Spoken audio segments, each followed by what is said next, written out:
I am my own worst enemy. Like, I am the person that deals with flat rate. I'm the person that writes the ticket with flat rate and then gets beat up by the ticket that I wrote with flat rate. Yeah. And it sucks being, even though you can be the shop owner, you have all this freedom, all this stuff. At the end of the month, you make nothing because you didn't write the ticket properly and it was flat rate.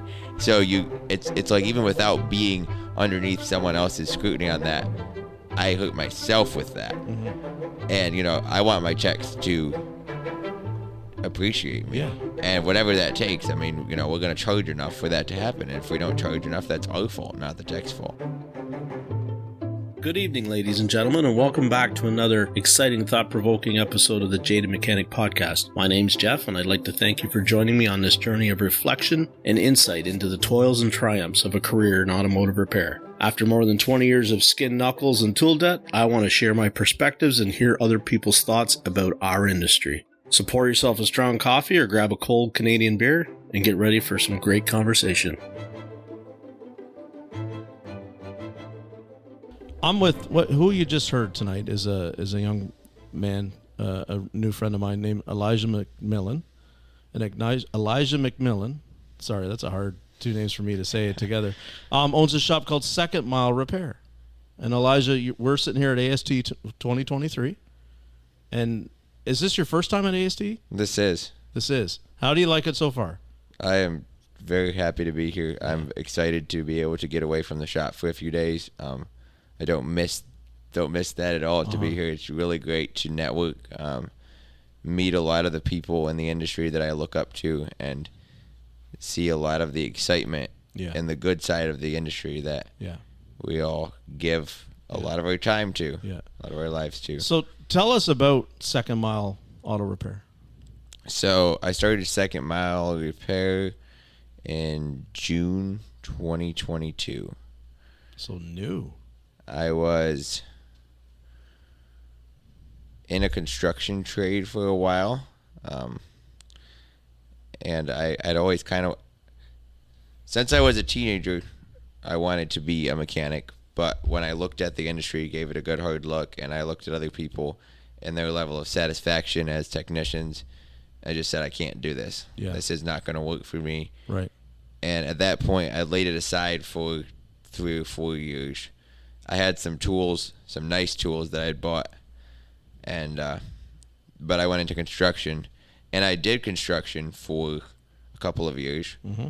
I did digital marketing for a year or two, and when I got kind of through with the construction, I was like still not satisfied with my life, and I was like, you know what, I need to get, I don't know, I had a shop that was available, and I've always had the skill, or not the skill maybe, but like the determination to fix whatever. Right. And, at the time, one of my friends had a Duramax with it. The cab had been flooded, so the wiring was just a situation. Yeah. And I just told him, I said, hey, it's going to be a certain amount per hour, and we're going to charge you for every hour that it takes. We'll fix it. I'll fix it. And and I did. And I think I billed close to $10,000 on that truck. Wow.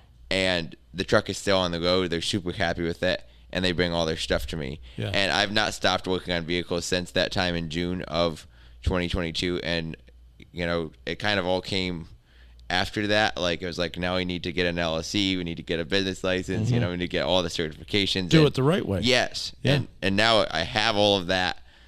And, it's just about continuing to grow and learn.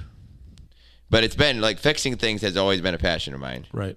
At 2 years old, I was sitting with I almost like faintly remember this, and the washing machine broke. Okay. And I heard that it was broken, and I just, in my 2-year-old English, I made everyone know that it was broken, and it crapped out on that load, and the next day the guy had to come out and fix it. And that's just kind of like been natural for me. I can think of KitchenAid mixers that I've torn apart and not been able to put back together, and for people that probably weren't too happy that their broken KitchenAid mixer is now a pile of parts. Yeah. But that's how I learned. I was homeschooled. I would work all my school out halfway through the week, and then I was allowed to just go out in the shop and tinker on motors. And I would just take all these junk small motors and fix them, and mostly just break them, really. Right. I mean, there was some expensive mistakes that were made there, but that's what got me here. Mm-hmm. And now I don't break bolts hardly ever, and just like it's. So you didn't feel in the construction trade like you were being fulfilled then? I've always liked a good hard day's work. Right. And in construction, you get that. You're up at 5 a.m, you're home at late at night, you work your butt off all week, and the one boss that I worked for, we always had to have all our tools on our body, which is like 30 pounds. Yeah. And, climbing around on roofs. And you get home at night and you like sit down and every bone in your body aches. Yeah. And I was like, this is just not even a life. Right. And then another construction boss that I worked for, we poured concrete in the wintertime outside. How was that? It makes a man out of you. I mean, a 16-foot 2x6 coated in concrete from the last 20 times that it's been used, throwing it up out of a basement hole. Yeah. I don't regret it because it's those things that make me so I can push through a difficult diagnostic. Yeah. Or, maybe I'll get back from ASD and I have a backlog of work. I can work long hours, whatever.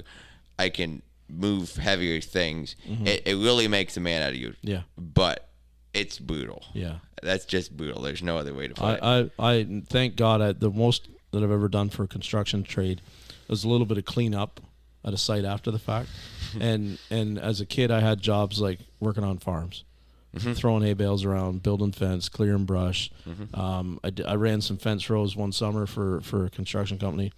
So, I mean, I haven't done it like I don't like heights. So you're never going to see me on a roof. Yeah. I'd stay on the bottom, and if I had to, I'd do whatever, clean up at the bottom if I was forced to do it. But I'm not going to be the guy on the roof. I'm not comfortable there. Yeah. So you said you took the Duramax job. Mm-hmm. That was your first kind of job then as you're opening the shop? So if I go back a little further, mm-hmm. when I was in those later years of tinkering on small engines, there was a Honda motor that really, really played into this whole thing for me.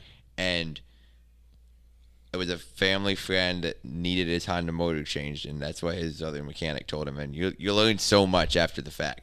And it took me like a week and a half to do 8 hours of book time. Right. And I didn't put Loctite on the flywheel bolts. And the spec said that you should, and one came out. And anyway, but what I learned from that is a lot of things. One is it never needed an engine, but once you get the engine out of it, you're going to put the new one in.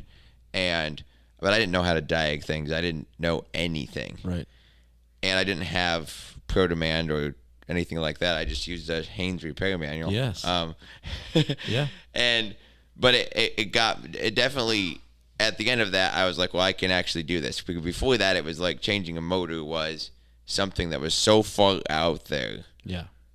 It was like, and I did this without any equipment at the time, except for a cherry picker, no lift, no, and that the service information would say to remove the cradle and the transmission, and I, worked around all that, and so I guess that was the first major job, but that wasn't when I was in business. That was just me. Yes. And then, but yeah, the Duramax was the first job. Like by the time I was through with that, I was like, this is what I like doing with my life, and I'm just plowing ahead with this. Mm-hmm. And I started building my business at that point. Right. And when did you find ASOG? I was working on this fleet of trucks. It's not a huge fleet, but they're always broken down. Yeah. And I got a Facebook ad for another podcast, automotive podcast. Okay. I won't mention the name here. Nope. But I binge listened to that. Yeah. And what I took away was there's a lot of people like me, started where I started, and they found success, and but when I ran through all those episodes, I don't know if I searched automotive podcast. I think I did. And I found the ASOG podcast, and I was like, oh, wow, there's 121 episodes here. I've been missing out. And I hit episode 1, and I'm mentioning on these cars and listening, and they're talking about not giving quotes over the phone, and I'm like, boom, this makes sense. And the next day I'm implementing it, and I'm not giving quotes over the phone, right? Right. And stuff about accounting, and I mean, talk about being engaged in a technical situation, changing a motor or a head gasket on a Prius. Yep. Or, working on some. We still do a lot of diesel stuff, working on diesels, and just with the podcast on, and it's just like you get your mind. I mean, there's so much good, just like best practices, shop advice, even in the first episodes of that. Yep. And it's not like some of these other podcasts that are like, come join our coaching company. Yeah. Because as someone at my stage in the game, back then, you're kind of paying for yourself to go to work. Yep. So you're not hiring a coaching company. Right. Like, the mistakes, the level of profit was not there. I mean, because when it's just one hand and the other hand, and the way that the money situation is, it's really hard to know if you're profitable. Yeah. I didn't know what a KPI was, and when they started talking about KPIs, I'm like, still don't know what a KPI is, and we're using QuickBooks to write estimates. It was better than the paper ones, but not much. So you learned about effective labor rate. You learned, like you said, you heard somebody talked about KPI. You talked about people, their margins and all that kind of stuff. Like I'm the same way. I used to always like when I be into a job. It could be a brake job. It could be a control arm. It could be a set of front struts or something. I used to always have my little DeWalt portable speaker, Bluetooth running. And then I'd sometimes have my phone and be propped up on the side. And I'd be watching a video on YouTube, or I'd be listening to a podcast or something like that, because music bores me, right? To have the radio playing just doesn't put me in a different mood. And everybody's like, well, how can you listen to a podcast at work? Because it's just background. Right? Just like music is. Yes. But sometimes it's the key points, or you hear the timbre in somebody's voice change it, and you think, okay, David's going to say something, right? Right. You can feel that, and then I didn't stop working, but my ear kind of perked up a little more, and I paid a little more attention. Maybe I paused it and backed up and played it again. Maybe I turned the volume up so I could hear what I was saying. So when people are like, but so many people come to me, Elijah, and they're like, dude, I was just listening to you on the car on the way over here. Like when I'm driving, I'm listening to music. I'm not listening to podcasts. But so many people put a podcast on now, and they'll make like a drive. They'll drive from, where are you driving from? Michigan. I'm from Central Michigan. It's about 13 hours. Yeah. Get a lot of episodes of podcasts. Exactly, right? So you can put that in it and just drive across the country and listen to David and Lucas. Yes. Or you can listen to myself, right? And so when everybody said to me, they're like, are you sure you want to do a podcast? Yeah, because I listen to a ton of the podcasts, right? That's why I hold myself to such a high standard, is because like there's David and Lucas's, and then there's so many other ones, and it's like for a while before my phone started getting so busy with my own content, I was listening to them all, and I take different things out of all of them in terms of this is what I like and this is what I don't. Exactly. There's some that they're only 15, 20 minutes long, right? And every third word is like F this and F that. And that to me is like, I could read that. I don't have to listen to it. Right. I've seen that in a threads in different Facebook groups. I've seen that. I've been in those threads. I've read that. I don't need to hear it. Exactly. But when David and Lucas have a guest on, or they talk about something, that really piques my interest up. Makes you think. Yeah. Mm-hmm. Yeah. So you used to put them on and just go to work. Mm-hmm. And you'd hear little things and key things of what they'd be talking about. So that was your coaching. Yes. Yeah. Mm-hmm. Isn't that not cool? That's incredible. I mean, it made a massive amount of difference. I mean, I wish I could. I should do this just for an exercise. Go back a year and pull all the KPIs week by week. Yeah. Because, I'd lose my mind looking at, because I'm sure there was probably months of pretty much negative there, but I've always been someone who will see something through. So like I flipped a lot of Priuses in the first. Yeah. And the first few months once I hired my bookkeeper, the income was coming in from the flipped cars, not from and I flipped them successfully. Yeah. I mean, you buy a car for $900 and sell it for $7,000. I mean, there's some profit there. You throw a head gasket on as quickly as possible, button the thing up, and it hasn't been until recently that I've gotten to the point where it's more profitable to work on customers' cars, and that's a good feeling. Yeah. because before it was like, I need the next, deal, and we got to get it sold as quickly as possible, and we're waiting on it to sell, and everything relies on that. Right. But it worked out great at the beginning. Right. And, the first Prius that I flipped, I bought at an auction, and the whole thing was just, I learned so many lessons. Yeah. Bought an engine from a scammer, con artist, junkyard guy. I have customers all the time asking about used engines. Yeah.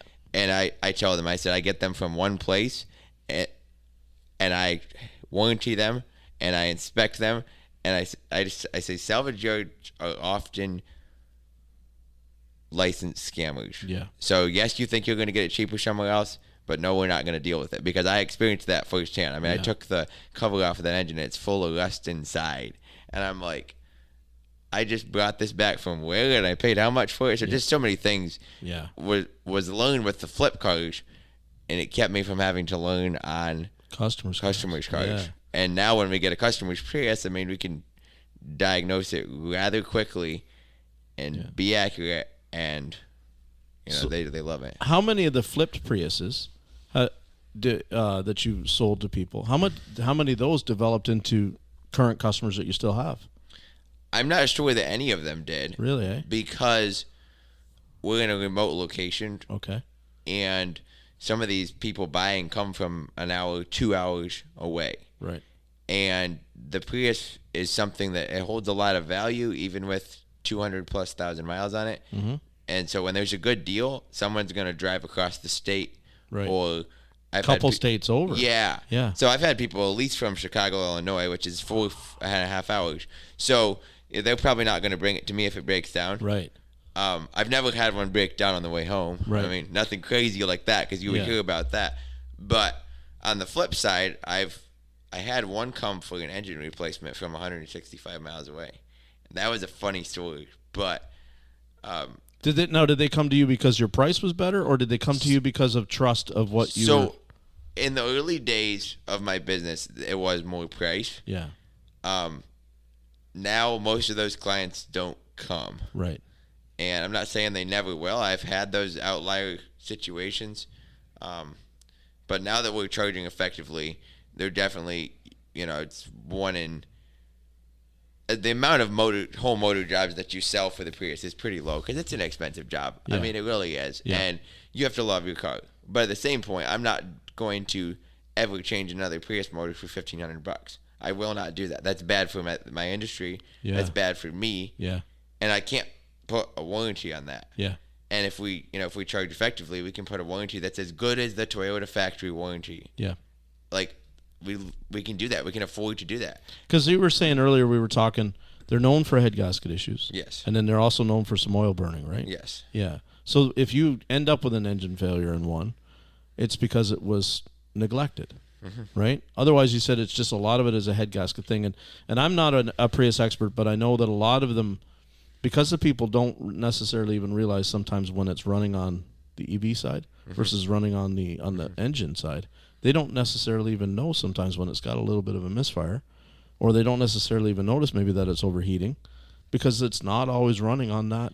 You know what I mean? Well, the 1.8 Prius engine, like the classic head gasket failure, is like a hard, heavy hammering misfire upon startup. Yes. Once it warms up, it's going to run smooth. Yep. And there's a lot of coil packs and spark plugs that get changed to try to fix that. They always have new coil packs, new spark plugs, and new fuel injectors in them when they come in. And the failure point then is usually bent rods, which leads to broken rods. Okay. So a lot of times we'll take the head off one, and there's a rod that's not as same length as the other rods. Right. And I tell people going in, like, if that's the case, we're going to have to talk about, more major repairs, because either we're going to take the bottom side of the engine apart and do a repair, but we probably should replace the whole engine at that point, because you're kind of risking a lot when it comes to warranty with changing one rod. When you have an engine that's known to burn oil too, right? Yeah. Like, how do you get your ring seal back if you take that out and slam a new piston? Exactly. You don't get a good ring seal back. It's not. We're not in the old days where you run a ball hone down through there with some soapy water and you get your hone back. It doesn't work that way. Those rings are never going to... If it burned a little bit of oil before... It's going to burn a lot. It's going to be burning a lot when it's done. Yes. So what made you... did you have an immediate affection for the Prius? Or what? How did you get to... what was How did you said you bought your first one at the auction for $900? So I'm going all over the place here. That's but okay. I'll go back. Let's see. You've done so many, it's hard to remember. I'm trying to get my thoughts together here, but my dad would always buy Toyotas. Okay. Vans mostly. Yep. And what a terrible van they were too, eh? Well, I mean, they're reliable though. Do you remember the old vans? Like I remember. We had a Privia, 1994, supercharged, all-wheel drive. That thing was bad to the bone. You could pull a truck with it. So I'm old, right? I'm old. Like I'll be 48 soon. Do you remember the mid '80s Toyota vans? You ever seen pictures of those? I haven't. No. They looked awful. The Privia looked awful. The engine's underneath the driver's seat. To check the oil, you lift the driver's seat up. I remember, like, how do you check the oil on this thing? Yeah. And I was going to change a valve cover gasket once, and it's like a nightmare. The engine's sitting sideways like a Subaru down there. Yeah. But it was incredible with the supercharger. So powerful. Yeah. And a four-cylinder in a minivan. I mean, Yep. They still do that in third world places. There's a lot of minivans that are made new in Honduras that have four-cylinders in them, but we don't do it here because you don't get the power that you need. Right. So your dad always drove Toyota. Yeah, and so I'm gonna make this short, but like when the last vehicle he bought before he passed away was a Toyota Sienna. Okay. And that was the best investment ever. Pre-owned Toyota, it lasted forever. But anyway, we needed to replace that at some point, and I don't know, we needed a car for Mom, and I found this Prius on Craigslist. Mm-hmm. I don't know, I was probably 15 years old, something. And it was $500. Yeah. And it was like, needs a battery, blah, blah, blah. It was ugly. Yeah. It was just not a great car. But we bought it from them for $475. Yeah. And I took the battery out, put it on a bench, disassembled it, tested all the cells, found a couple bad ones, put them in. The car didn't work. Pulled it out again. Wow. Tested all the cells. And then I learned about battery balancing. Yes. And I balanced them, put them back in, and the car worked. Mm-hmm. That was actually my first Prius. That was what kind of started me down that road with it. So you were 16 years old. Right in that range. I'd have to look at a calendar, but yes, it might have been a little younger than that. It's been a while, but I did that, and I was like pretty proud of the fact. And that was her car. She took it to our family mechanic. She didn't trust me. She's like, I need to know this thing is good, and he inspected it and was like, it's cool. Like he checked everything, did his. I don't think he did it as comprehensive at his inspection as a lot of people do, but he gave her peace of mind. Yeah. And in 20,000 miles or so, it failed again. The battery did, and that's something with the Prius battery. We don't rebuild them anymore as a shop. Mm-hmm. There's no way to warranty that. There's no way to tell if it will fail tomorrow. When a cell goes bad, the whole battery needs to be replaced. Yeah. And that's how I would do it now. But then, I mean, shucks, we had her in a driving Prius, 50 miles per gallon for $600 total. Yeah. And it wasn't like we were short on cash, but we were still pretty proud of the fact that. And at that time as well, I had gotten together some money, and some different people had contributed, and I had gotten a Snap-on Varius, the original Varius. Mm-hmm. And I just thought that was the best scan tool, I guess, because I watched Paul Danner use it, and I had to have one. Yeah. And I got that kind of in mind for fixing this Prius. And so anyway, I guess that's what kind of got me working on the Prius. Mm-hmm. And then just realizing that, like, it is a specialty. The orange cables scare a lot of people. And, I would say to a lot of technicians, definitely do the safety stuff, but you shouldn't be afraid of orange cables. Yeah. There's just as much. It's the same thing. And like recently at the shop, we had the first Tesla, and I was a little bit like, whatever about that car, but like I drove it down the road and I'm listening to it. I'm like, okay, there's a bad wheel bearing. It's in the front right. Pull it in, pull the Brembo caliper off. Yeah. Turn the wheel. There's a wheel bearing bad. Yeah. It's all the same. Yeah. And so like, I think as much as it's kind of helps me that everyone is afraid of them because we can work on them, it's still like, it's something I've never been afraid of. Mm-hmm. I've also been shocked by a Prius battery. Right. And so to anyone who's listening, wear your high voltage gloves or do something smart. Don't do what I did. Yeah. I'll just tell that story. I had a Prius battery, halfway out. Prius battery sits underneath the back seat. Yeah. And I had it halfway out, turned sideways. I had the covers all off the bus bars, and I was changing the BMS harness because it was corroded up. And I had the disconnect pulled, of course. Mm-hmm. And you can sit in certain hybrid classes, and they'll tell you that the battery is safe with the disconnect pulled. And if you leave all the covers on, I guess you could say that it is. Yeah. But you had the covers off. if you have the covers off and the disconnect's pulled, you have a 208 volt battery, depending on the amount of charge, 220 some volts. Yeah. And it's divided in half, which is still enough to kill you. Yeah. And all I know is that definitely put the fear of God in me. And I was working with one hand, which is like the electrician move, one hand in your back pocket. I don't even know why I was working with one hand, but I didn't complete a circuit. But talk about feeling like you've been curling weights with your arm. Yeah. And it doesn't stop like AC does. Yeah. Does it feel like you grabbed the electric fence as a kid? Have you ever been around like a farm? Oh yeah, we have. Yeah. Have small Does it farms. feel like that, only like amplified extensively? It's constant. It's constant. Like I feel like the big difference is with alternating current, you have a pulse. Yeah. And it's almost like you get a chance to let go in between pulses, even though it's 60 hertz, or with an electric fence, it's slower.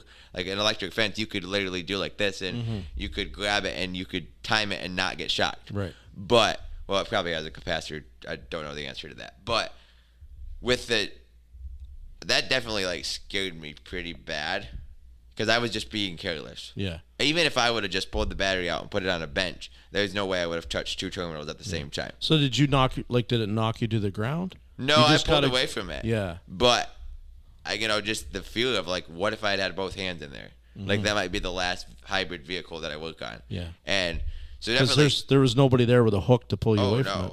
no, that's the thing. I mean, starting from scratch, it's me, myself, Yeah. and I, like, and that's something that kind of still scares me a little bit. I don't do a ton of battery work, but if something were to happen in the shop, even a vehicle falling off the lift or something, like there's security camera footage, but there's no one that's gonna know. Right.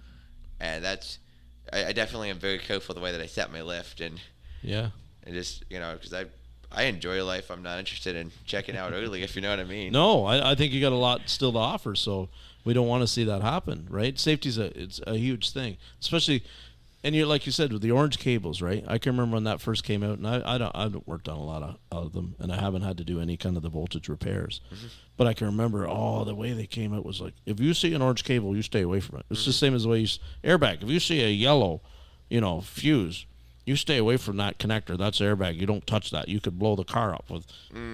We all know that, like, there's only really a couple things that you can do. You're going to blow all the airbags at once, right? If you grab that module and the key's on, and the battery's still hooked up, and you start moving that occupant restraint module around, you're going to blow all the friggin' curtains out of it, right?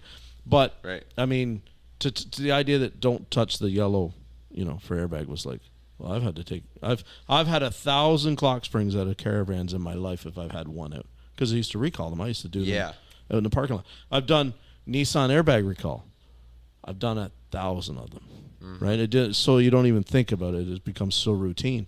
But when you're talking about EVs, you got to not ever let it be routine, right? Right. The safety thing, you just can't take that chance. So you can't. Yeah, 100%. There's just no that. I think that was a good experience for me, though. I think sometimes you, especially as a young, invincible man, you have to get something to kick you a little bit before you start thinking seriously. Pull you back into reality. And that's probably the best way it could have gone. Yeah. You definitely try to keep the craziness to a minimum. Yeah. So with your business now, do you call yourself specialized? Because of my rural location, I still do a fair amount of just general repair. Yeah. Like, if it wasn't for Ford, I don't think we'd be in business. Because, like, the Prius is a pretty solid vehicle. Right. They have their issues, but usually they come in at over 200,000 miles with the issues. Right. And then does the customer want to spend the money to replace some major drivetrain component? Generally, they're not rusty, even in the Rust Belt at that age. Yeah. So it's generally worth it, but it's not worth it according to the Blue Book. Right. And a lot of people are looking at that too. Yeah. So I would love to, like, my two favorite vehicles to work on would be the Toyota Prius and any Chevy Duramax. Okay. But those two together, there's weeks when they don't come in. Right. And so we advertise for that, but it's also general repair. Mm-hmm. And you have to do the general repair and the maintenance, and there's some neat stuff that get to work on. Yeah. And it's growing, I would say, like with those more specialized customers, but you make one happy Prius customer and they're not going to be back for 6 months because they don't really need to be. Right. Unless they use us for oil changes, and there's a lot of customers out there with the mentality that they don't want to pay the extra whatever for an oil change. Because we're not going to try to compete with the local Quickly on an oil change. We're going to do a 69-point digital vehicle inspection, use synthetic oil and a good filter, torque everything, and put anti-tamper paint on the bolt. Yeah. So that if it comes, so it takes a little extra time, and some people just don't see the value in that. They're going to bring their car to me for hybrid service, but they're going to take it somewhere else for an oil change. And I haven't really tried to be a hard sell on the oil changes because, especially in a small shop, I was just going to say, really hard to turn any money on them anyway. Yep. But I would do them for routine customers, but there just isn't a lot of this. So like, you fix the Prius, you say you do a head gasket or an engine, it's good for 100,000 miles. Like. Right. And if you're being smart, you're doing an inspection, and you do your brakes and suspension, whatever needs to be done, get that thing back up to par, and then it's just gonna go and go and go. Mm-hmm. And an ABS module might fail. Those fail. Those do a lot of those. Yeah. But aside from that, there's really nothing to fail. Right. And the catalytic converters and the Duramax thing. Why the Duramax? Because we all know. I mean. I'm not ripping on the brand, right? But we all know how many more Ford were out there than the Duramax, right? Like the 6.0 was. I have, It's not that I wouldn't take a Ford diesel in the shop. I've never had one. Right. I've never had a Cummins. I mean, my mailers say diesel service on them, but the Duramaxes that I get are usually referral from someone else that had a positive experience with the Duramax, and. Yeah, I'm a glutton for punishment. It's a sucky platform. But there's something about it. Yeah. When you're all done, you put the cab back on, and you start it up, and you go rip down the road. And then you see that truck on the road every day for the next, it's a local small community. I mean, it's either on the road or it's not, and type of thing. You're going to hear about it. Yeah, and just... I don't know, like the level of, I have pictures on my phone of earlier on in this, pulling a cab off and doing a head gasket job. And I amazed myself when that thing was all done. And I knew I could do it, but it was like the first time in. Yeah. And for, 30 hours book time. And you better really be hoofing if you're doing it in 30 hours. But, so I think I don't know where, as far as, like I said, I must just be a glutton for punishment because... it's probably easier to work on a Cummins. I don't know. It seems like it would be. So, me as an old Dodge guy from way back, I'll tell you the real easy answer is they never break the Cummins. So that's why they don't come in for anything, which is, a little bit of a sarcasm there, right? They break, they all break. Yeah. But I love the Cummins. Mm-hmm. I always have. Mm-hmm. The Ford, I just think that there's so many people now that have got kind of cut their teeth on them, right? The 6.0, and thank God most of the 6.4s are gone. Because they were trash, right? The 6-liter people, for whatever nostalgic reason or something, will still fix them again. Right. I don't know why. The 6.7 seems to have finally, gotten that kind of heavy-duty diesel. A lot of the bugs worked out of it. It's still an expensive platform, man. It is. Really, diesel trucks are something that I've worked on enough of them, but I've always worked on them when they were owned by the wrong customer. Yeah. You know what I mean? Like they just and diesel was cheaper than gas. Yeah. Per gallon. That's why I buy one. Now it's like, even if the price was the same for fuel, the cost of an oil change. It's like $200 some bucks. Oh, it's where I'm from. You're pushing closer to $3 by the time you buy some good stuff and pay some labor. Right. Whereas an oil change for your Chevy half ton, or 2,500 with a 6-liter in it. $60. Right, you can do it for the price of your standard oil change. So it's like, and people don't get that, and then they go, "Well, I worked that truck." And you look at that truck, it's never towed a damn thing in its life. Right. That ain't a work truck. No wonder the after treatment system is plugged exactly, up. Exactly, right? 'Cause what are you working it with? Well, it idles in the drive-thru every morning, and then I run down I jump on the highway and I go down one exit and I get off and I shut the key off and I go into my, office. Never gets a chance to regen. Yeah. And then I put the boat on it in the weekend and we make a 40-minute drive down the lake, and we put the boat in and that's it. You don't need a diesel truck. Right. I tell people that. Yeah. I really do. I would love a diesel truck, but there's a reason I don't own a truck at all. Because I have relationships built where if I need a truck and trailer, I can have one now, and I'll keep it full of diesel when I bring it back, and everyone's happy, and I'll fix it if I break it, and they know that. Yeah. And so that to me is, there's something about having a truck. There really is. Yeah. Like, it just makes you feel like a better person. Yeah. But I don't have one because it's just not a frugal decision. No. And working on them, I can say like the minimum repair bill on a diesel coming in for anything is probably going to be $1,000. Yeah. We do injector pigtails on the L5P and stuff, and you end up doing the inspection on the vehicle and finding other things wrong with it, and it's just like you said, it's not a cheap platform, but there's something about the real working man in his diesel where he understands that it's like his horse from the old days. You're not getting from point A to point B without it. Right. And in some ways, those customers are easier to deal with than the hybrid EV sector because it's not about can they, it's just when is it going to be done. Right. And I got to say, even on some older, nasty, rusty diesels, like, you can't hardly, like, you really don't regret it, or even, it's like you break a bolt, and like in Michigan, I charge unashamedly. If a bolt breaks and I'm using all my precautions and it still breaks, that is not like on you. Yeah, I will charge some sort of rust fee. I'm not gonna. If I break something being stupid, I know the difference. Like I'm very forthright with the customer with that. But if that happens, I'm like, okay, it's a Michigan rusty truck, and the customer's like, I understand, and so there's something about like farmers, tradesmen. If they really need a diesel truck, they're hauling cattle, they're okay with getting it fixed. And there's one customer I can think of, and he comes an hour and a half to bring his diesel truck to me, and I put a transmission in it, and it came back with limp mode, right? Not from the transmission, an engine related limp mode, and it ended up needing injectors. And like a transmission and injectors are two of the most expensive jobs on a Duramax truck. For sure. But he's like, well, we need the truck, so we put injectors in it. And while we at it, fan clutch was bad, brake booster was bad, put a lift pump on it.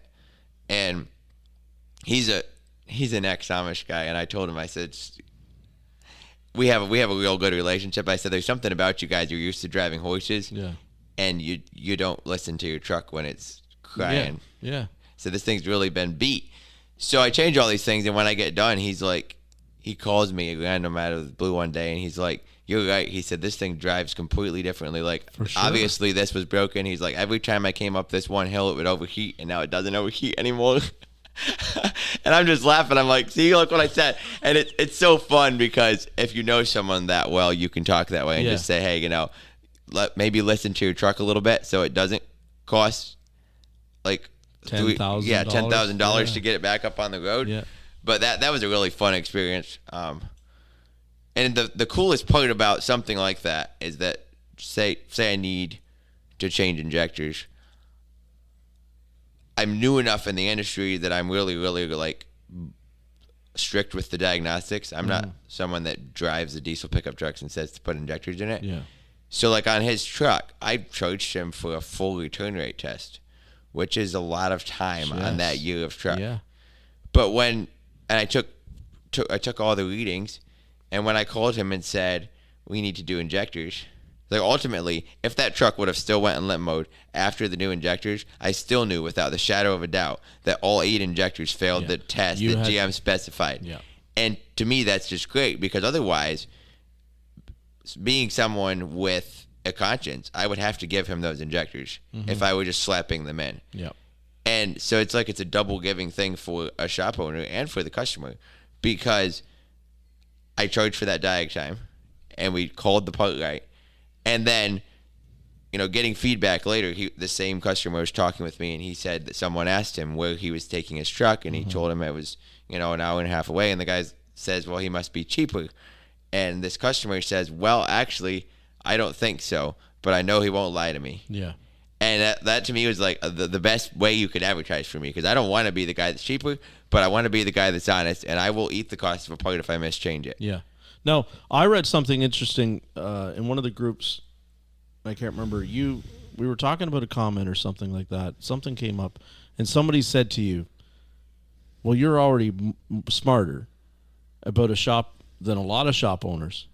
Did you know the comment I'm speaking yes, of? I can't remember who said it. Mm-hmm. So, like, what do you owe all that to ASOG and to changing the industry, or do you have a network, I guess, of other people that you can reach out to, and they talk to you about how to do business?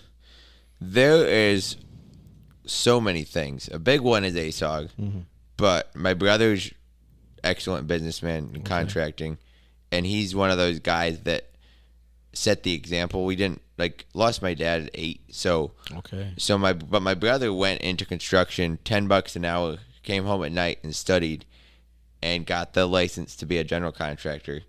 Yeah, and he's just killing it. And we talk about KPIs and stuff, and now I'm teaching him about KPIs, and he's like, we need to talk about this more. It's the greatest thing, because he made me know that I could do it. Right. And so there was that first, and then getting to know, I guess the first connection to other industry people would have been the Auto Wares Expo in Grand Rapids, Michigan, which is a real small regional expo. Still a good sized expo. I met G. Twilia. Okay. And sat through his hybrid class, and he talked about all the things that I had run into in the real world, and I was like, I have so many notes from that class that it was like all the stuff was falling into place for why it was what it was, even though I kind of knew how to fix it. It was like understanding it at a deeper why level. Yeah. And I sat through lunch with him there at that Auto Wares Expo, and that opened me up to this whole idea of other shop owners and technicians sharing and going to different training. Yeah. So that was, and then there's local shop owners that I've gotten to know. Now we have there's 4 of us that just meet every month or every 6 weeks for lunch, and I'm honored to be involved with those guys, because they've done it for so long. They have so much wisdom as shop owners and as technicians that I don't know. I'll take a 2-3 hour lunch break that day, and whatever. I'll just shut stuff down because it's worth it to grow as a shop owner. Any of that group, did they come here at AST as well? Yeah. So Eric Merchant. Okay. I was going to mention him. I didn't know if you knew him or not. He's awesome. Yeah. He's just really helping build the industry, and I've learned a lot from him. Yeah. And then there's one from my local area that he says he's bringing his whole shop next year. I'm going to hold him to it because he didn't bring his shop this year. Right. So, and then the other owner guy, he's got his whole team here, I think, but he's not here because it's his anniversary weekend. Right. So he can't be. Yeah. But yeah, they're definitely involved. So that's pretty good then. Because like you said, you're not in that big of you're more of a rural area. Yes. So that little pocket of where it is you are in Michigan, you've got that group of network that support one another, help one another, and then are coming to this kind of show. Because somebody else made a comment tonight, and you, I think, agree. No one out there is your competition, right? Right. That's just some customers are a better fit for that shop, whether right. it's by location or price or how you do business or how backlogged you might be, right? That they can get me in. We need to rethink in this industry that the shop next door to me, around the block from me, across the road from me, the other side of town is my competition. They're not. Right. There's more cars. Our buddy Lucas says all the time, there is more cars than we are ever going to be able to fix. Right. And it's not about fixing all the cars, is it? It's right. about making that money, that whatever that KPI that you need to make. That's all it's about. Exactly.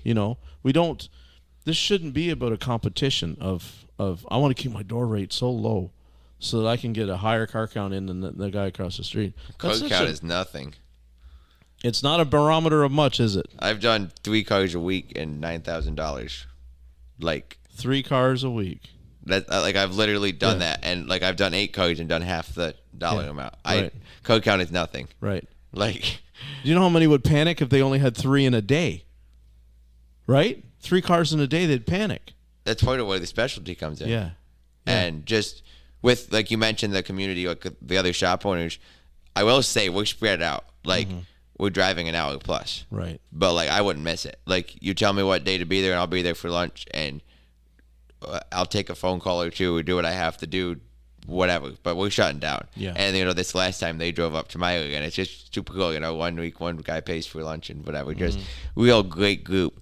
But, you know, we're all from Michigan, and we all have similar values as shop owners, and being honest, being forthright, learning to pay tax well. I don't have tax, but I will, and may as well learn now. Yeah. You know, for me, the next step would be trying to get into a bigger building. And so you and we talked earlier. I sat down with Chris Enright and his lovely wife Marissa.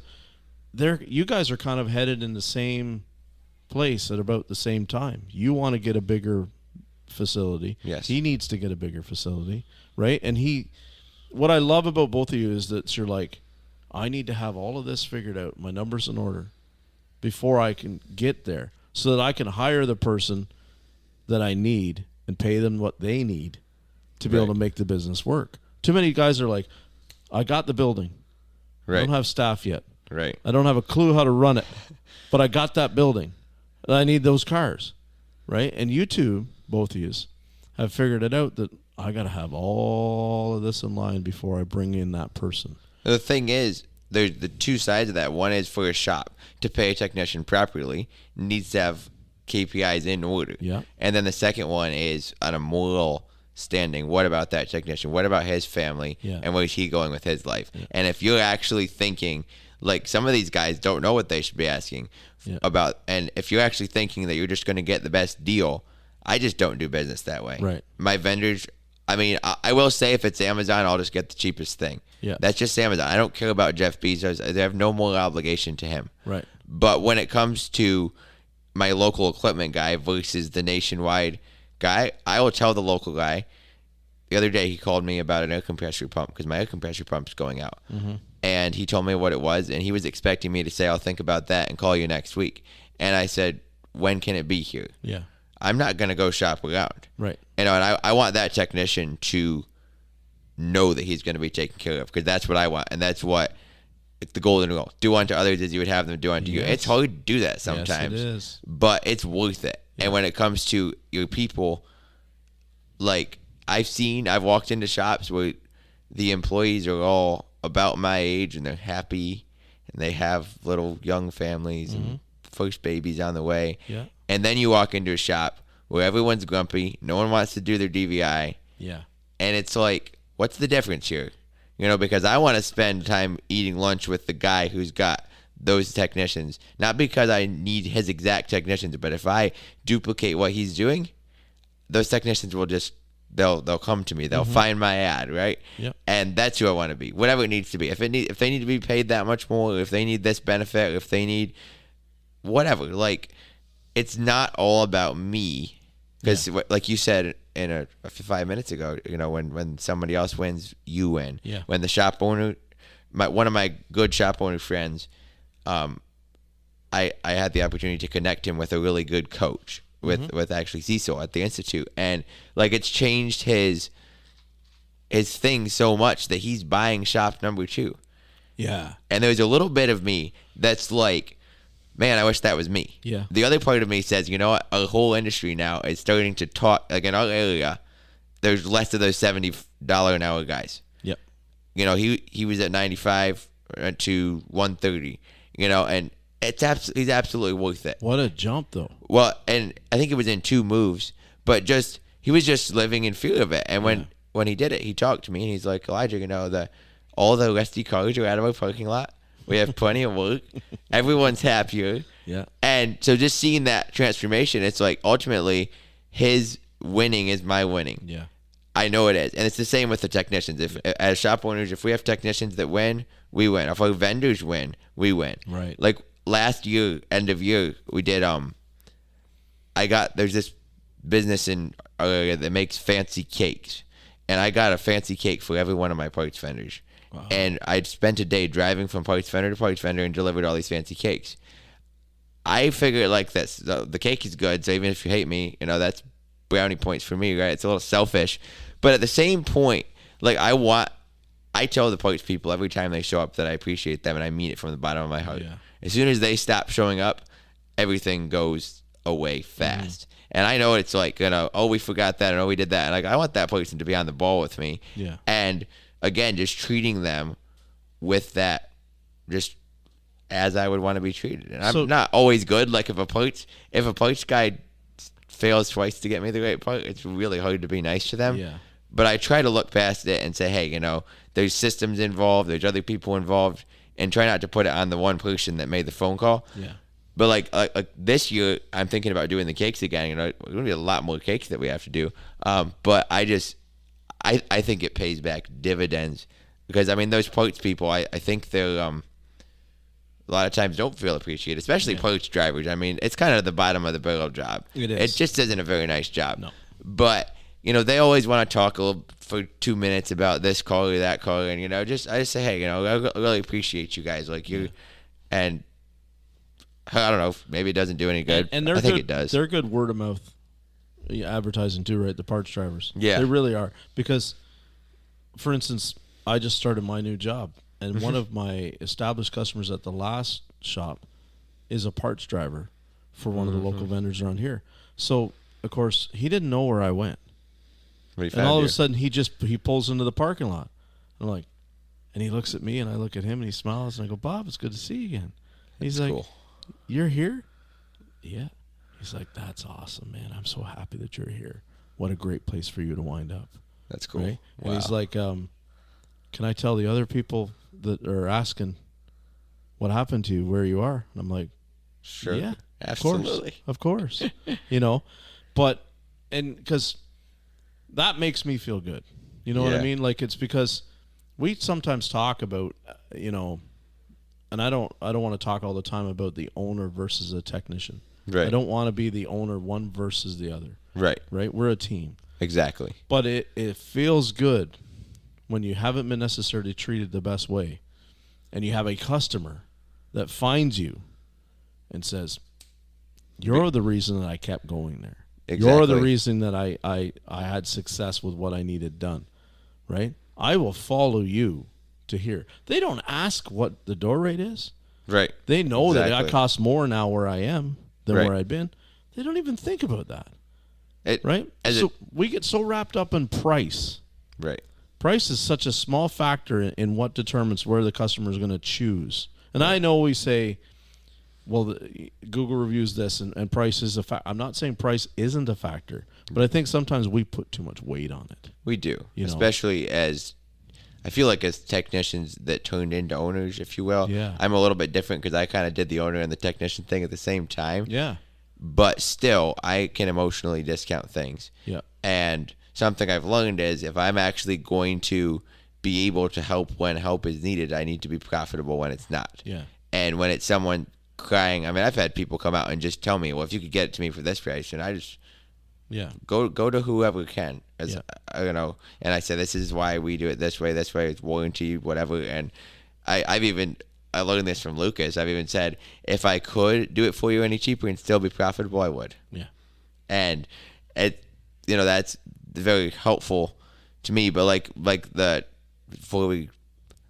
topic of like the parts driver. Yeah. It's interesting, like the whole community that gets built around the parts driver. Yep. Like I'm sure they gossip about us behind our backs. Oh, for sure. And sometimes I wonder the things that I tell my parts driver if I should maybe be a little more shush with it. But funny story here, or not really so funny, but I get a call on the shop line from this lady, and she asked me if my name is such and such, and I say no, and blah, blah, blah. And she starts to tell me her story, and her husband, or sister's husband, had dropped a car off at a shop in our area, and he got in a fatal car accident days after.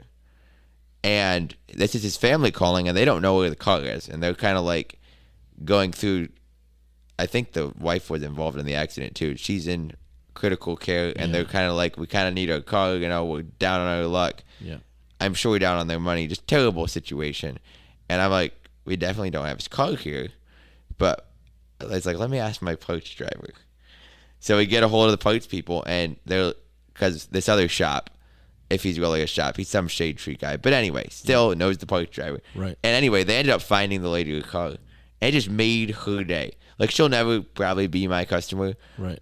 Because but that situation was terrible for them. And like the network between us and the parts driver made it a little bit better. Yeah. And that's worth it. Like, that's kind of what we're in business for, is really like even at 22 years old, I could die tomorrow, and I don't get to take any of my success with me. You're done. My business can sit there. There's no one to run it. Yep. It will just stay closed if I die on the way home tomorrow or Sunday. Yeah. And that may be a stark and startling thing for someone in my place to say, but if I live today in a way that I'm treating the parts driver right, having compassion for the customer that just lost their husband, connecting them to the, whatever, and not to brag myself up, but these are just opportunities that come across, and it's a blessing. Mm-hmm. If I do that, like, those are the things that last. Yeah. Past now and here. Paul Danner made a very key statement a couple times that he's been in here to different people, and it always pops up, is he says, none of this really truly does matter, though. He said that to me today. Yeah. I was like, wow, amen. Exactly. Because this is the first you met Paul. It is. Yeah. We've talked online a little bit. Yeah. But I've just, like, if I had to put my success as a technician on one person, it would be Paul. Yeah. The don't be a parts changer thing just got me, because I've always been upset about parts changing. Yeah. It just, as a someone fixing a lawnmower as a boy, it's like, I changed a part and it didn't fix it, and that sucks. Yeah.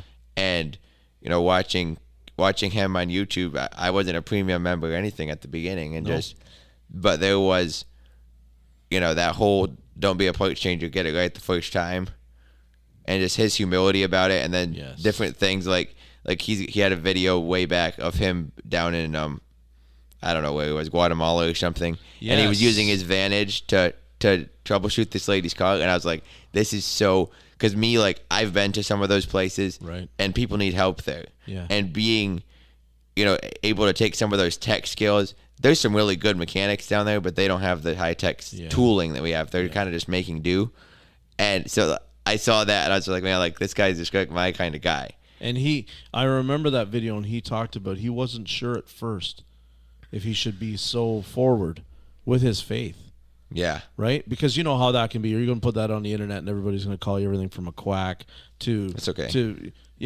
He does not care. Right. Right? And as we in the community, our industry, have supported him with that. Yeah. You see Paul even come out even more, where he shares a lot of Bible verses, and Paul and I will share music, right? And we'll share some songs, and once in a while, and because Paul's got a really eclectic taste in music. He likes some really, really heavy stuff, and then he also likes some country stuff too. And I'll share with him some songs with like a biblical back text to the song, and it's country, and he'll be like, dude, that is so powerful. That makes me feel something today.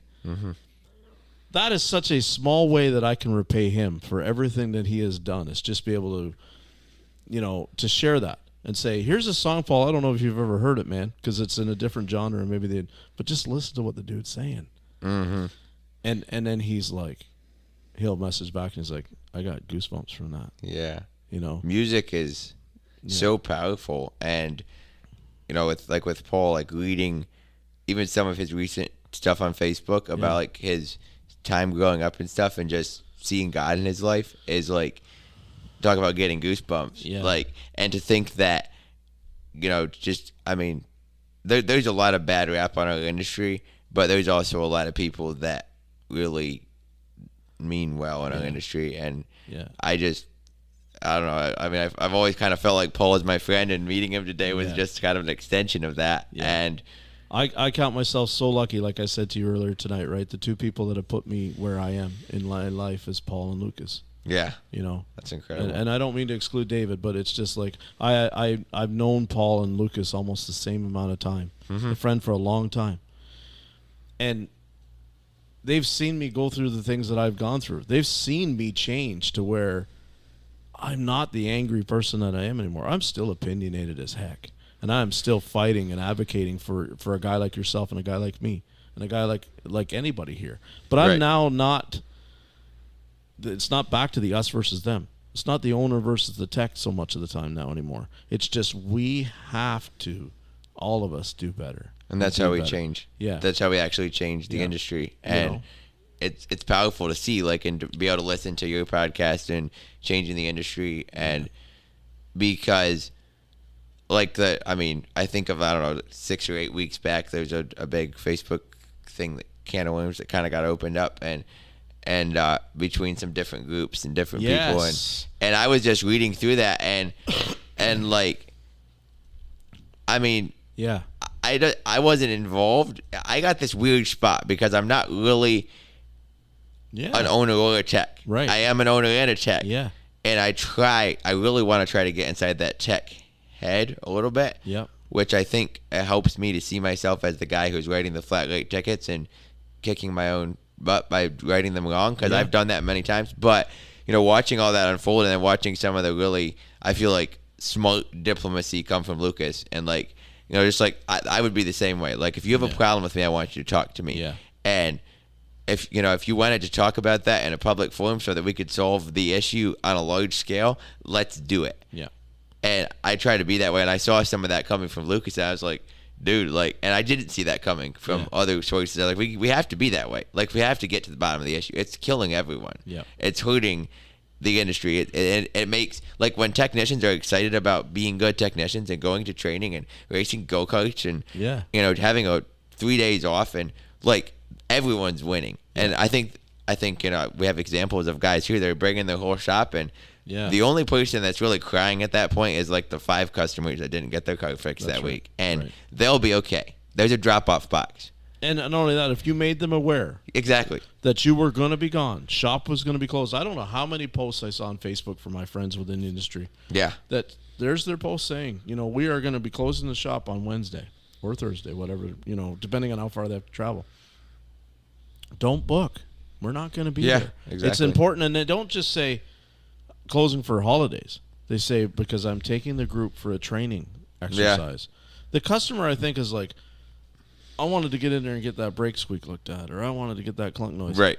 The fact that you are proud to say I'm taking them to training, I think is an easy pill for the customer to swallow, because they're like, wow, it really does take some dedication in this industry to get to the level of where they're at. What they've been able to offer me as a service didn't come easy.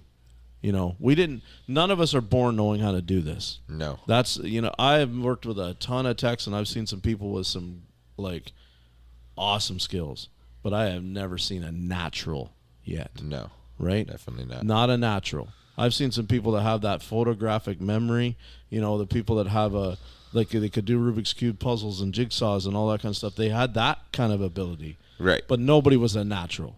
This stuff you just won't walk up to it and it tells you how it works. Oh, no. We have to take it apart to see how it works. Right.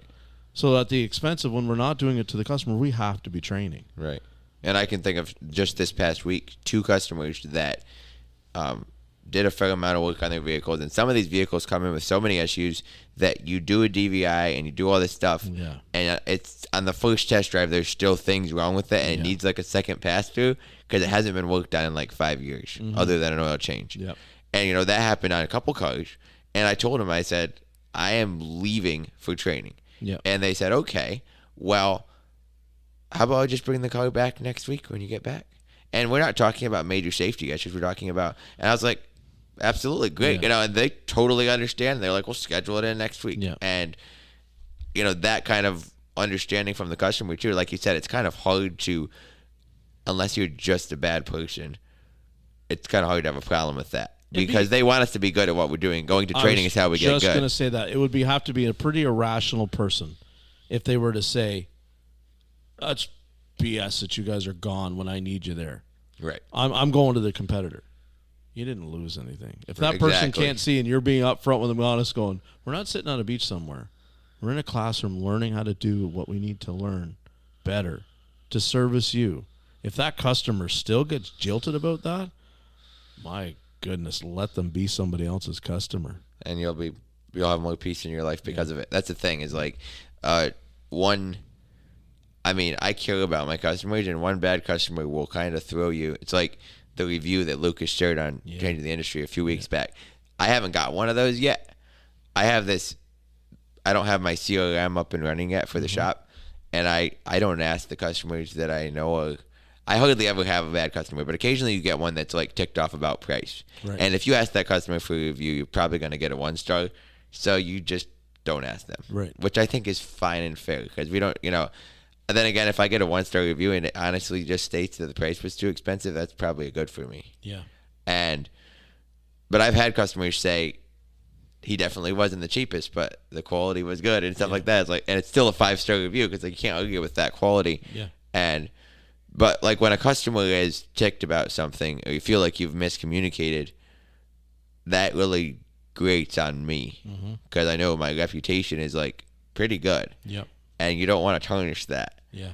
So but a customer that is just prone to that is better off somewhere else. Yeah. That's the thing. There's customers that are prone to that with everything. It's like on one podcast recently, they were talking about the guy that had like 13 negative reviews for all the other businesses. Like if you go in his profile and he has all the negative reviews, you're just not going to help him. He's not going to be. He's miserable with himself. If there was an option for him to leave himself a review, it would be 1-star. I mean, you know what I mean? Like he wakes up and looks in the mirror and says, I hate myself, Buddy, whether or not he says it or not. Yeah. But that's what he thinks. Yeah. And at that point, I'm a little bit sorry for him. Because it's like, there's times when as a technician especially, where I just can't live with myself. Because especially not getting something fixed. Right. I bought a car this week that another shop owner that I know was involved in, and he asked me to help. It was a hybrid, and I still don't have the solution for it, but I bought it so that I can have the solution. And what a commitment that is, Elijah. It's It's just eating at you at a level that you just can't let it go. So I know I can eventually get it fixed. Oh, I believe you can. It might take 6 months. Yeah. Is it an intermittent thing you're chasing on it? It's okay. So what happened is the battery control module on a Ford plug-in hybrid. Right. And originally, when the first tech worked on it, he followed the Ford flow charts, which I don't blame him. The CMax energy there was probably more than a few hundred made, but there wasn't many made. Like you almost never see a plug-in CMax in 2013. Right. So the data that's there, even in SI through Ford, is not very good. Right. So he followed those charts and came to replacing that module, and they flashed it through Opus IVS, the DrewTech remote. Yeah. And then it threw other codes and led him to changing another module and blah, blah, blah. And by the time they called me, this was back when I used to do a little bit more mobile because I couldn't keep the shop busy. Right.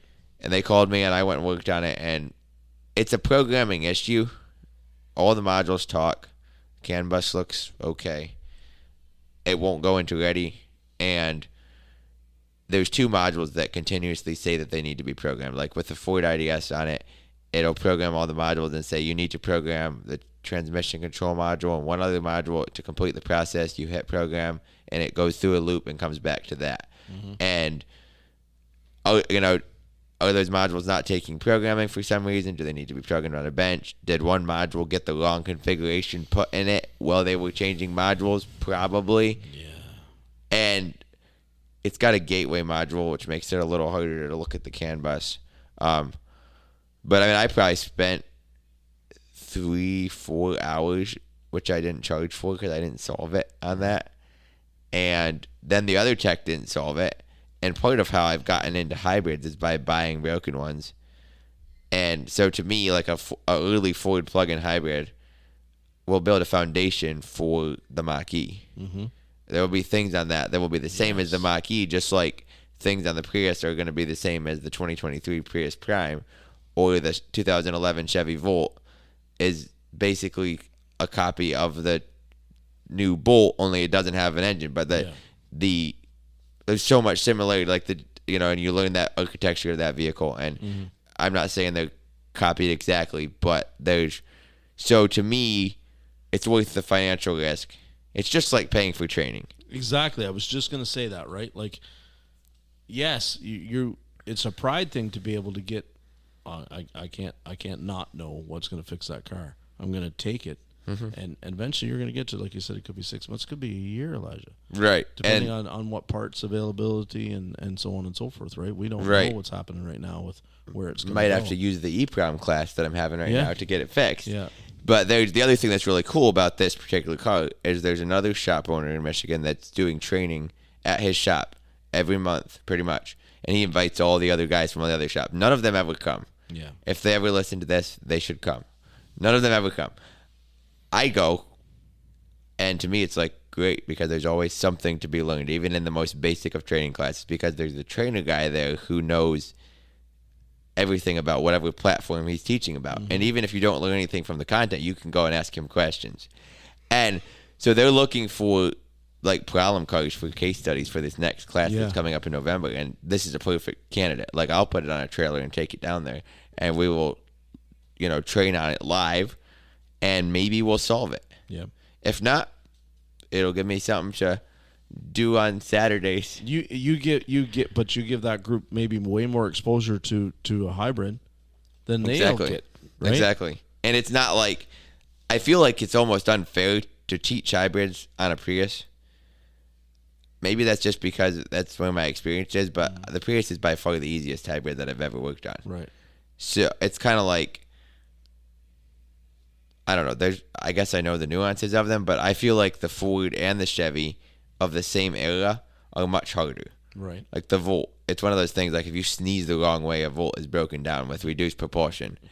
And they won't charge, and they won't this, and they won't start, and it's just one thing after another. Yeah. And I kind of, by looking at the CMax, I'm kind of seeing the same thing. Which with the Toyota, it's like if it doesn't start or it doesn't stay running, it's like, generally it's like a battery, a mass airflow sensor. Those go bad a lot. Yeah. And they emulate a crank nose. Well, they emulate the engine running for like 2 seconds. Okay. And it's super confusing to your average mechanic because it cranks over at 1100 RPMs, so it acts like it's running. And I had one recently where they ran the battery dead testing it, the high voltage battery, and there's no real good way to charge that. And until you get the engine running again. Right. And with that car, the battery was degraded anyway, so we ended up changing it.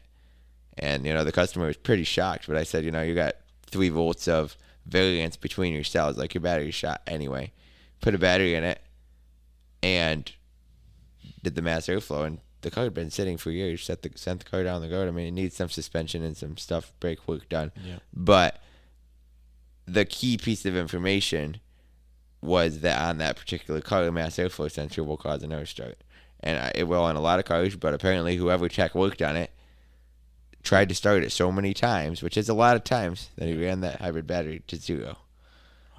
And I've never seen a hybrid battery at 0 until I saw this car. Like, they read by percentage. It said like 1%. Usually they're like dead at like 25. Right. I have no idea how it got that low. Probably some sitting involved, but there was lots of cranking involved. For sure. And so those kind of things, I feel like the CMax is a better platform to learn hybrids on almost. Yeah. Because the Priuses are everywhere, and they're just a lot more reliable. They're a lot more reliable, and they're not prone to break, and the issues with them are kind of known. Yeah. Like on the newer ones, it's just water pumps all the time. I mean, car goes into limp mode, throws the hybrid light. Yeah. No other issues. It drives okay when it's cold. Yeah. It's like classic water pump failure. They're still pumping water. They just don't work as well as they used to. It's electric water pump. And sometimes they stop pumping water, but a lot of times it's just a motor that's weak. Yeah. So what do you see? What's the future for Elijah? In a year from now, when you come back to AST, what are you gonna be able to update me on? What are you gonna be able to fill me in on? I said at the beginning of 2023 that I wanted to have a shop by the end of the year.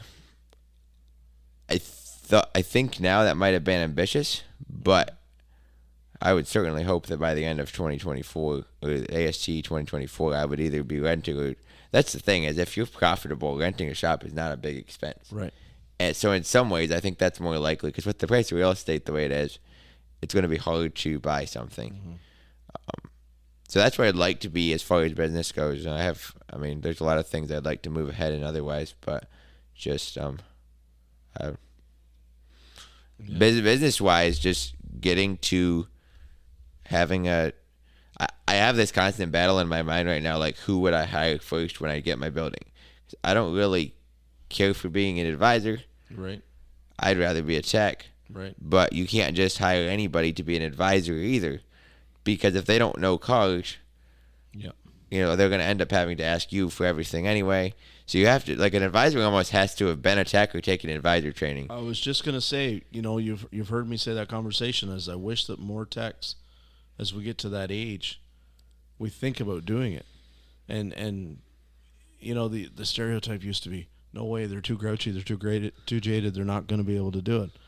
I think that as the industry improves, yes, and some of us have maybe the last 10 years of our time on the bench in the industry is our best 10, right? We're don't all of a sudden, the attitude when we come to work is we're happy to come to work. And we still age out and we hurt. Yes. But if all of a sudden I don't have that chip on my shoulder about what the industry did to me, I could stand there and be an advisor all day. Yeah. There's an example I think of a guy, an advisor from a local shop in my area. He works for one of my close buddy shop owners, mm-hmm. and he's probably managed that office for 3 to 5 years.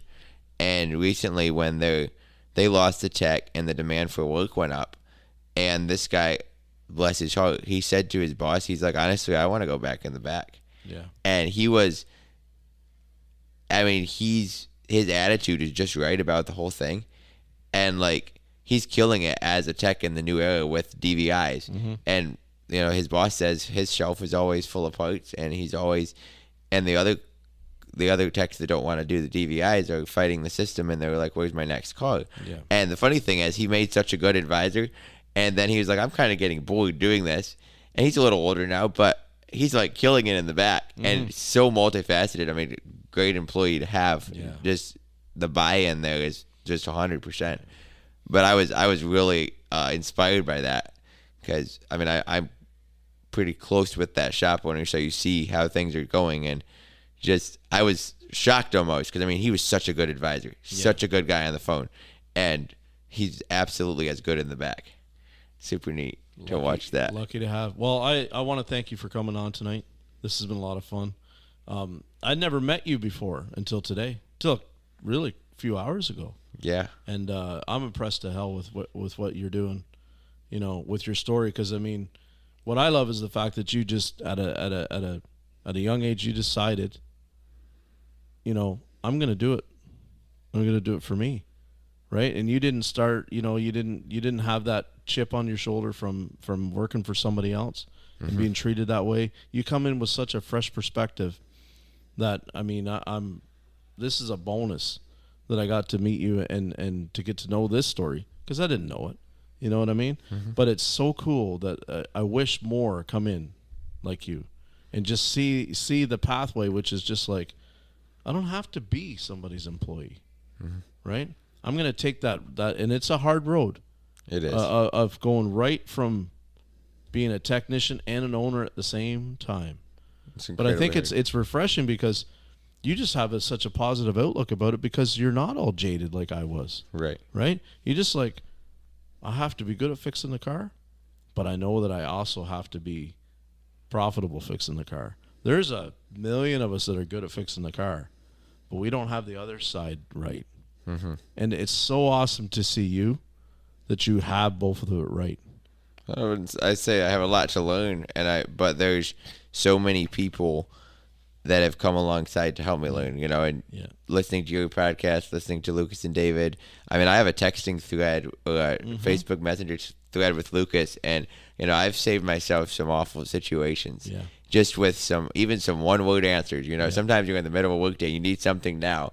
You might send out a question to a couple people, and you might get a couple different answers, but it doesn't. You can pretty much discern that it's better than no answers. Yeah. And I still do that a lot. Mm-hmm. So I'm really thankful to to meet you too, because it's really cool to see the traction of progress in the industry, and to see a man like yourself that's, getting behind a solution. Yeah. There's groups online, we all know where they are, where it's just this and this about the owner, and this and this and this and this, and it's like, especially as someone who stands in both of those places, like, I just want to see there be peace, and to see the whole industry grow, and ultimately to have happy customers too, and safe vehicles. Yeah. I mean, like, that's what we all want: techs and owners, safe vehicles, and then happy customers, and then of course profitability, so we can have our own families and whatever our goals are. I have for friends life. all over. I have friends that are in that group. Oh yeah, me too. And it's like, I don't take sides. No, I don't. I mean, I'm in that group. I know where my alliance lies. Right. I know who has picked me up and given me this platform.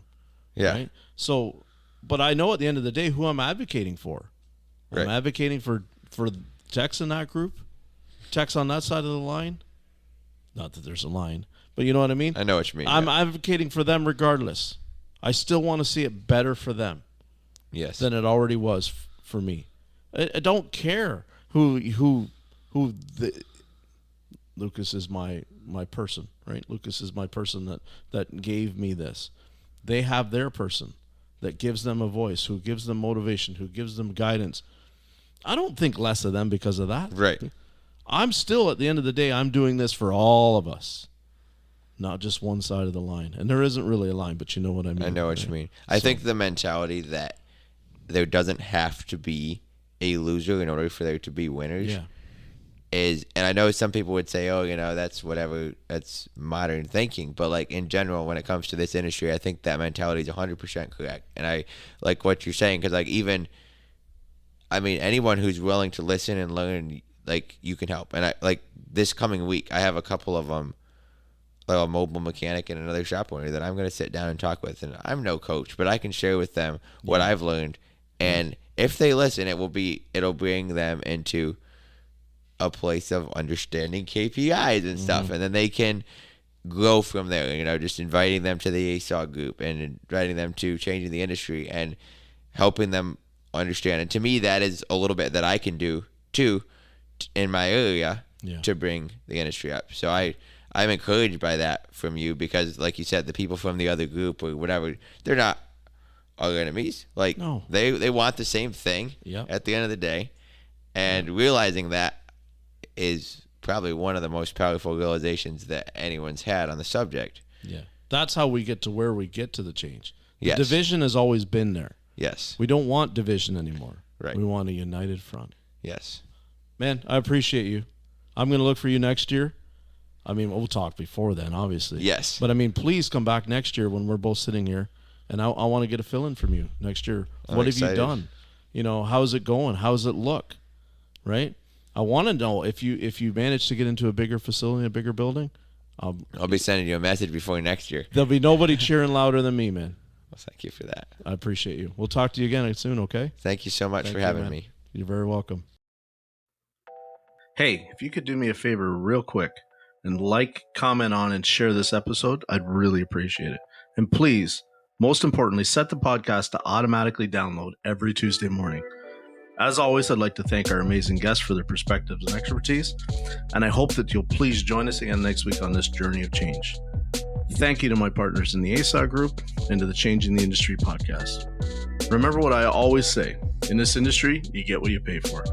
Here's hoping everyone finds their missing 10mm, and we'll see you all again next time.